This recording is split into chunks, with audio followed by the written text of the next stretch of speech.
पश्चिम बंगाल की राजनीति इस समय उस भंवर में फंस चुकी है जहां से निकलने का रास्ता ममता बनर्जी को सूझ नहीं रहा है। अब जब कोई भंवर में फंसता है तो बचने के लिए हाथ पैर भी मारता है, छटपटाता है।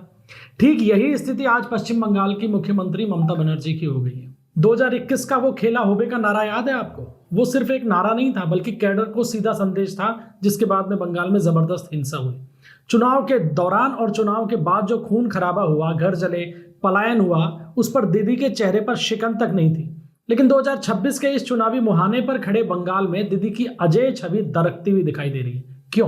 क्योंकि इस बार ना उनका बाहरी वाला नैरेटिव चल रहा है और ना ही हिंसा का वो पुराना तंत्र काम कर रहा है। आज हम बात करेंगे उस चिट्ठी की, उस सुप्रीम कोर्ट की फटकार की और उस माछेर झोल वाले डर की जिसे दिखाकर ममता बनर्जी बंगाल की जनता को डराने की कोशिश कर रही है। दरअसल राजनीति में जब मुद्दे खत्म हो जाते हैं तो नेता बेतुकी बातों पर आ जाते हैं। ममता दीदी ने हाल ही में बंगाल की जनता को यह कहकर डराया कि अगर बीजेपी सत्ता में आई तो माछेर झोल यानी मछली भात बंद हो जाएगा, मांस मछली पर प्रतिबंध लग जाएगा। अब सोचिए, एक मुख्यमंत्री जो 15 साल से सत्ता में है वो इस तरीके का बयान दे रही है जिसके न सर है न पैर।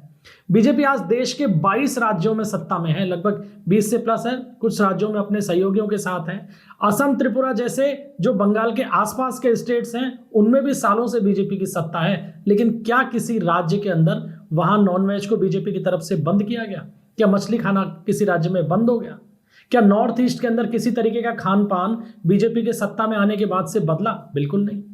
तो ये क्या है? ये सिर्फ एक ममता बनर्जी की घबराहट है कि जनता अब अपने असली मुद्दों से भटक नहीं रही है और ममता बनर्जी लगातार इस बात की कोशिश करती जा रही है।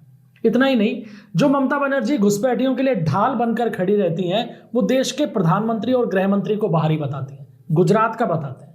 उनके नेता ये बयान देते हैं कि क्या गुजराती आके बंगाल में सत्ता चलाएंगे? नहीं, बांग्लादेशी घुसपैठिया आके बंगाल में सत्ता चला सकते हैं, लेकिन गुजरात तो शायद कहीं किसी दूसरे ग्रह का राज्य है। किस तरीके के बयान हैं ये? और ये बयान साफ तौर पे दर्शाते हैं कि फ्रस्ट्रेशन किस स्तर पर हावी हो चुका है। क्या टीएमसी आज की तारीख में बंगाल में कमजोर हो गई है? नहीं, टीएमसी आज भी मजबूत है और उसकी मजबूती का आधार वो लगभग 28% मुस्लिम वोट है जो बंगाल की लगभग 100-125 सीटों के ऊपर फैले हुए हैं। इसलिए टीएमसी को कमजोर नहीं कहा जा सकता। लेकिन ममता बनर्जी डर रही हैं, उनकी सरकार में ये फ्रस्ट्रेशन हावी होता जा रहा है कि संभवतः सरकार जा रही है। ये बात भी अपनी जगह बिल्कुल सही है। 2021 में ये बाहरी वाला नैरेटिव चल गया था क्योंकि बीजेपी के प्रबंधन में स्थानीय चेहरों की कमी थी और बीजेपी इस नैरेटिव को समझ भी नहीं पा रही थी। लेकिन इस बार बंगाल की जनता और बीजेपी कार्यकर्ता दोनों इस चाल को पूरी तरीके से समझ चुके हैं। अब आते हैं असली मुद्दे पर। एसआईआर का काम बंगाल के अंदर चल रहा है। सुप्रीम कोर्ट ये कह चुका है कि पूरे देश में एसआईआर के ऊपर कोई किसी तरीके की हंगामा नहीं हुआ, बवाल नहीं हुआ, शांति से काम हो गया। फिर बंगाल में ऐसा क्या है? जवाब इसका यह है कि ममता बनर्जी की डिक्शनरी में एसआईआर की परिभाषा है सर्वनाश। वो एसआईआर को सर्वनाश बताते हैं। अब ये बात अलग है कि ये सर्वनाश किसके लिए है? बीजेपी के लिए है, जनता के लिए है या सत्ताधारी टीएमसी के लिए है? ममता बनर्जी एसआईआर का तब से विरोध कर रही हैं जब ये बंगाल में शुरू भी नहीं हुआ था। उनकी सबसे बड़ी समस्या जो है वो इस चुनाव में बनकर उभरी है स्वच्छ मतदाता सूची। 60 लाख नाम मतदाता सूची से कट चुके हैं और ये वो थे जो मर चुके हैं, शिफ्ट हो चुके हैं या जिनके पते नहीं मिल रहे थे। इसके बाद 60 लाख नाम जो है वो जुडिशियल ऑफिसर्स के पास में सत्यापन के लिए हैं। सुप्रीम कोर्ट ने अपना ऐतिहासिक फैसला दे ही दिया था और ममता बनर्जी सरकार को फटकार भी लगाई थी कि एसआईआर के काम में आप रुकावट मत डालिए। और विवाद को खत्म करने के लिए सुप्रीम कोर्ट ने ये पूरा का पूरा काम जो है जुडिशियल ऑफिसर्स को दे दिया था। ये टीएमसी के लिए सबसे बड़ा झटका था। अगर ये काम सिर्फ चुनाव आयोग के पास ही रहता तो दीदी उन पर बीजेपी का एजेंट होने का आरोप लगाती, चुनाव तक बकायदा बवाल बंगाल के अंदर चलता, सड़क पर आंदोलन टीएमसी की तरफ से होते।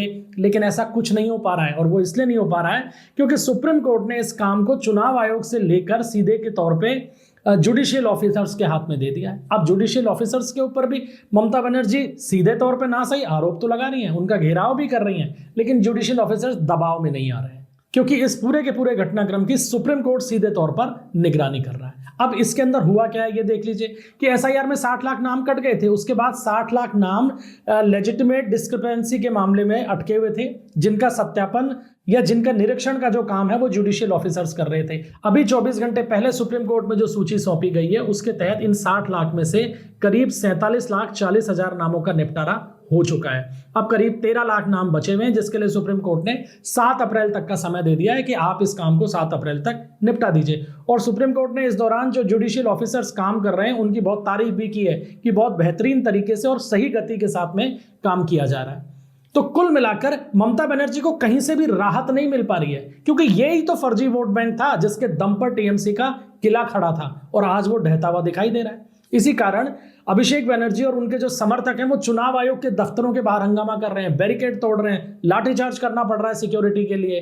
क्यों? क्योंकि आरोप सीधे तौर पे अब ये लगाया जा रहा है कि फॉर्म 6 जो है, यानी जो नए वोटर्स जोड़ने के लिए फॉर्म है चुनाव आयोग का, वो बीजेपी का फॉर्म है। अब देखिए कैसा आरोप लगा रहे हैं। अभिषेक बनर्जी साफ तौर पर अपने कार्यकर्ताओं को कह रहे हैं कि चुनाव आयोग के अंदर घुस जाइए, कार्यालय के अंदर बीजेपी के लोग बोरों में भर भर के फॉर्म लेके आ रहे हैं। अरे भाई, वो बीजेपी के लोग नहीं लेके आ रहे हैं, वो जो बीएलओज हैं वो लेके आ रहे हैं, जो चुनाव आयोग के अधिकारी हैं वो लोग लेके आ रहे हैं। लेकिन अब ये काम क्यों किया जा रहा है? ये इसलिए किया जा रहा है कि राहत कहीं नहीं मिल रही है। तो फिर अपने कार्यकर्ताओं को कैसे समझाया जाए कि हम क्या कर रहे हैं या हम किस तरीके से एसआईआर का विरोध कर रहे हैं? केवल कार्यकर्ताओं को ये बताने के लिए कि देखिए हमारे ऊपर कितना अन्याय हो रहा है। ममता बनर्जी और अभिषेक बनर्जी ये पूरा का पूरा जो माहौल है ये बिगाड़ने पे तुले हुए हैं। चुनाव को लेकर जो तैयारी की जा रही है उसको लेकर 2 बार कोर्ट से तगड़ी फटकार ममता बनर्जी और उनकी सरकार को लग चुकी है।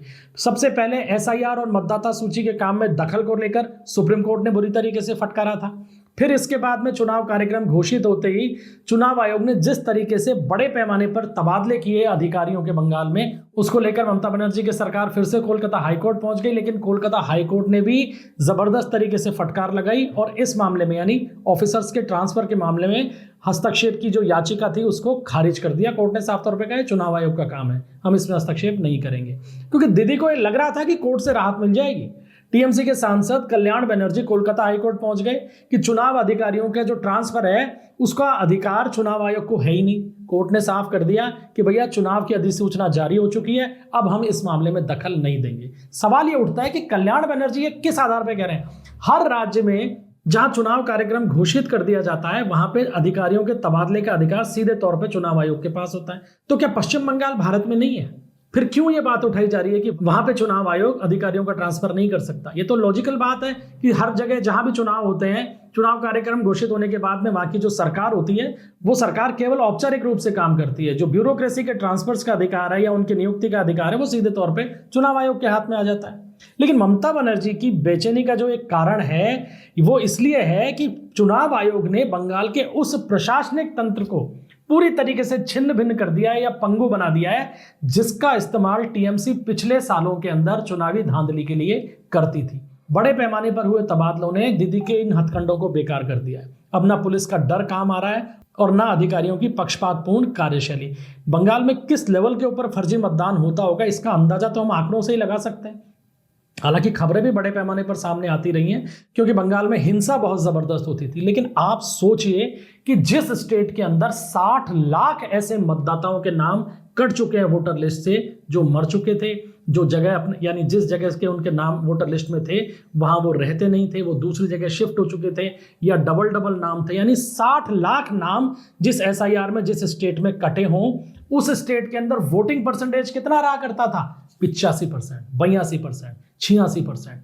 तो आप सोचिए 60 लाख नाम कट गए हैं जो धरातल पर मौजूद ही नहीं थे वोटर्स, लेकिन इनके वोट डल जाते थे। ये काम कहां होता था? ये काम उस पश्चिम बंगाल में होता रहा है जहां 34 साल तो लेफ्ट पार्टियों ने सत्ता चलाई और अब 15 साल से उसी फॉर्मूले के ऊपर ममता बनर्जी की सरकार चल रही है। अब जब तमाम पैतरे फेल हो रहे हैं तो ममता बनर्जी ने एक नया पैतरा चला। उन्होंने यूपी बिहार के लोगों को निशाना बनाना शुरू कर दिया। ममता बनर्जी ने मुख्य चुनाव आयुक्त को एक चिट्ठी लिख डाली है और ये आरोप जड़ दिया है कि यूपी बिहार के लोगों के फर्जी तरीके से नाम बंगाल की वोटर लिस्ट में जोड़े जा रहे हैं। यानी बीजेपी जो है वो फॉर्म 6 फॉर्म भरवा रही है यूपी बिहार के लोगों से और उनके नाम मतदाता सूची में जोड़े जा रहे हैं। अब जब चुनाव होंगे तो ये ट्रेनों में भरकर इनको लेके आएंगे और यहाँ पे वोट डलवा देंगे। अब आप सोचिए क्या स्थिति है। पश्चिम बंगाल के अंदर बांग्लादेशी घुसपैठियों के आधार कार्ड बन जाते हैं, राशन कार्ड बन जाते हैं, मूल निवास प्रमाण पत्र बन जाते हैं, उनके वोटर लिस्ट में नाम जुड़ जाते हैं, वो चुनाव में वोट डाल लेते हैं।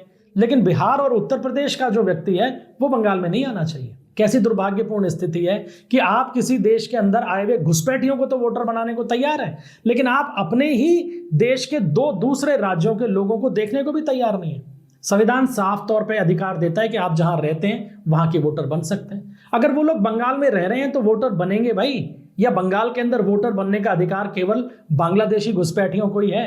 अगर ये सबूत है कि वो लोग यहां रहते नहीं है और नाम जोड़े जा रहे हैं, तो फिर इस बात को लेकर चुनाव आयोग को शिकायत की जा सकती है। चुनाव आयोग नहीं सुनता है तो फिर इस बात को तथ्यों के साथ और सबूत के साथ में कोलकाता हाईकोर्ट में ले जाया जा सकता है, क्योंकि ममता बनर्जी की एक लीगल टीम तो 24 घंटे तैयार ही रहती है कि कोलकाता हाईकोर्ट के अंदर हमें जाना है, तो इस मामले को भी ले जाते। लेकिन आप लेके नहीं गए, आप केवल इसको पॉलिटिकल ड्रामा बना रहे हैं और चुनाव आयोग को चिट्ठी लिख के दिखाना चाह रहे हैं कि हाँ देखिए ऐसा हो रहा है और हम इसका विरोध कर रहे हैं।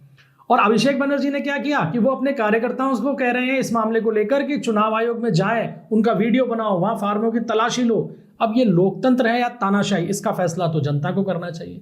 ये सीधे तौर पर मतदाताओं को डराने की एक कोशिश है ताकि नया वोटर अपना नाम दर्ज करवाने के लिए बाहर ही ना निकले, हिम्मत ही ना करे। तो अंत में घूम फिर कर बात वहीं आ जाती है मित्रों कि ममता बनर्जी की असली लड़ाई ना चुनाव आयोग से है, ना बीजेपी से, और ना ही किसी और से है। उसकी असली लड़ाई इस बार बंगाल की उस जनता से है जो उनके साथ में खड़ी होने को तैयार नहीं है। हिंसा का माहौल बन नहीं पा रहा है, फर्जी वोट लगातार कटते जा रहे हैं, प्रशासन निष्पक्ष हो रहा है भले ही दबाव में हो, और यही वो त्रिकोण है जिसमें ममता बनर्जी की सत्ता फंस गई है।